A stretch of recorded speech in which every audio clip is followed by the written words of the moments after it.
अकबर। साबिर पाक का जलाल बहुत मशहूर था। यही शमसुद्दीन तुर्क पानीपती ने सवाल कर दिया, हुजूर फना किसे कहते हैं, बका किसे कहते हैं? हुजूर बोलते तो हैं लेकिन मतलब समझ में नहीं आता। साबिर पाक ने फरमाया वक्त आने पे जवाब दूंगा। जब विसाल का वक्त करीब आया, शमसुद्दीन पानीपती को बुलाया, फरमाया सुनो, जब हमारा विसाल हो जाए, इंतकाल हो जाए, हमें गुस्ल देने की जरूरत नहीं, कफन पहनाने की जरूरत नहीं। कहा हमारे हुजरे का दरवाजा बंद कर देना, सब गैब से हो जाएगा। फरमाया मेरे जनाजे की नमाज भी कोई ना पढ़ाए। कहा हुजूर तब कौन पढ़ाएगा? फरमाया एक घुड़सवार आएगा और वो आकर के नमाज जनाजा पढ़ाएगा। अल्लाह अकबर। शमसुद्दीन तुर्क पानीपती को सारी बातें याद थी। साबिर पाक कलियरी जब इस दुनिया ज़ाहिरी से पर्दा कर गए, हुजरे का दरवाजा बंद कर दिया गया, अंदर से पानी छलकने की आवाज आती रही, अंदर से गुस्ल की आवाज आती रही। थोड़ी देर के बाद जब पानी की आवाज शांत हुई तो दरवाजा खोला, देखा साबिर पाक को गुस्ल दिया हुआ है और आप कफन पहने हुए हैं। अल्लाह अकबर। ये है साबिर पाक कलियरी।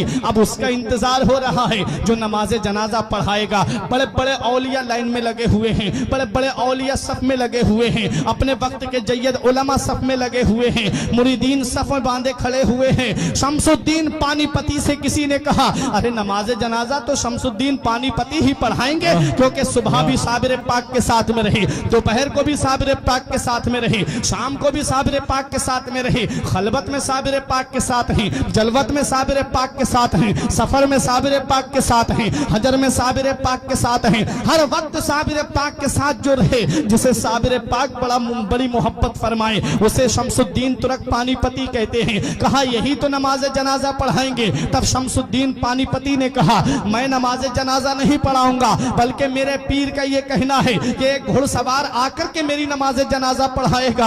हजरात गिरामी, अब इंतजार हो रहा है उस घुड़सवार का।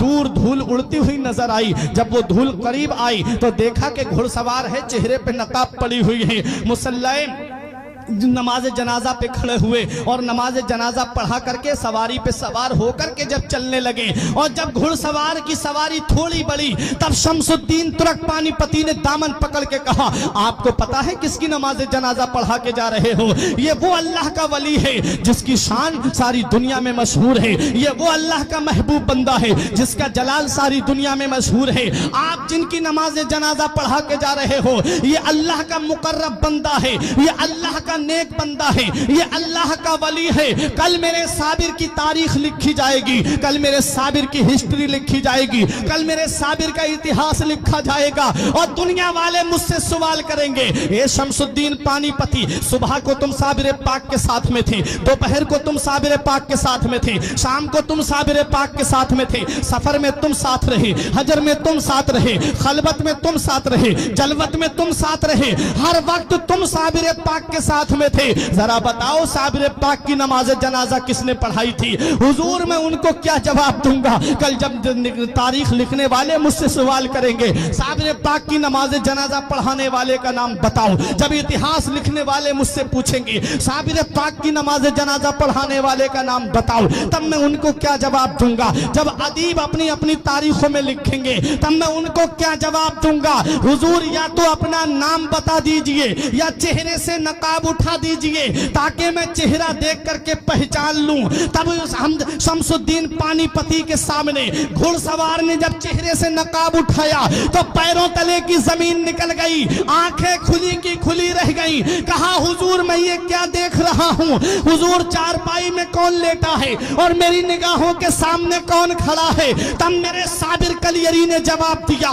ए शमसुद्दीन तुम भूल गए, तुमने मुझसे पूछा था कि फना किसे कहते हैं और बका किसे कहते हैं। अरे तुमने मुझसे पूछा था कि फना और बका किसे कहते हैं। ये जो चारपाई में तुम लेटा हुआ देख रहे हो इसे फना कहते हैं और जो साबिर तुम्हारे सामने खड़ा है इसे बका कहते हैं। पता चला कि जो चारपाई में लेटा है वो रूहानी रूह का जलवा है اور جو صابر کلیری سامنے کھڑے ہیں اسے روحانیت کہتے ہیں، اسے روحانیت کہتے ہیں۔ روح الگ ہوتی ہے، روحانیت الگ ہوتی ہے۔ جسے روحانیت کا مقام ملتا ہے وہ لوگوں کی امداد کرتا ہے، جسے روحانیت مل جاتی ہے وہ لوگوں کی مشکلیں دور کرتا ہے، جسے روحانیت مل جاتی ہے وہ جب جہاں ان کا چاہنے والا پکارتا ہے وہ وہاں پہنچ جاتے ہیں۔ تبھی تو میرے غوث نے فرمایا تھا نظر تو الہ بلاد اللہ جمعہ کا خردلۃ علی حکم اتصالی، میں اللہ کے تمام شہروں کو ایسے دیکھ رہا ہوں جیسے کوئی اپنی ہتھیلی پر رائی کے دانے کو دیکھ رہا ہو۔ یہ کیا ہے؟ یہ روحانیت کا جلوہ ہے۔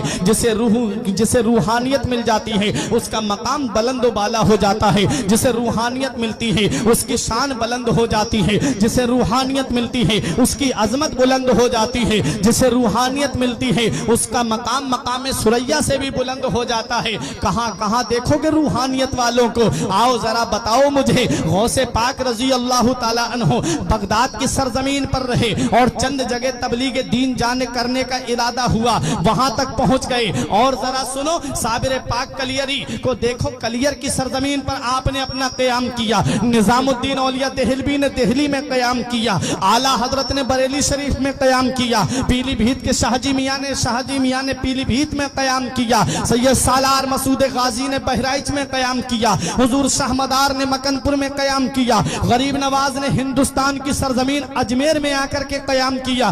پورے ہندوستان میں تو نہیں گھومے تھے یہ اللہ کے ولی، غوث اعظم چند مقامات کے علاوہ پوری دنیا میں تو نہیں گئے تھے۔